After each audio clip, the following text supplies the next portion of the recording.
அங்க கல்யாண வீட்டுக்கு வந்திருக்கிறாங்க. மரியாள் சொல்றாங்க, என்ன சொல்றாங்க? அவர் என்ன சொல்றாரோ அதன்படி செய்யுங்க. செஞ்சிருவோமே நம்ம. ஆண்டவர் வந்து இங்க இருந்து ஏறி வா, 10 கிலோமீட்டர் தூரம் நீ வந்துரு, 20 கிலோமீட்டர் தூரம் நீ வந்துரு, நீ நடந்தே வந்துரு, முழங்கால் போட்டு வந்துரு. இல்ல, உன் இருதயத்தை எனக்கு தாமா, உன் இருதயத்துல நான் வாசம் பண்ணணும். இந்த ஜனங்களை எனக்கென்று நான் ஏற்படுத்தினேன். இவர்களின் துதிகளை எல்லாம் என்ன பண்ணுவாங்க?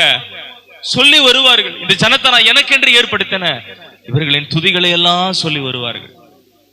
சொல்றியா தேவ பிள்ளை? ஆண்டவரை துதிக்கிறியா? ஆண்டவரை மறுதளிக்கிற மாதிரியே நீ நடந்து கொண்டிருக்கிறியா? ஆண்டவரை முறுமுறுக்காத, உனக்கு ஆயத்தம் பண்ணி வச்சிருக்கிறார். பிசாசு சொல்றதை கேட்காத, உனக்காக ஆயத்தம் பண்ணி வச்சிருக்கிறார். இயேசு என்றைக்கும் நம்மளை கைவிடவே மாட்டார்.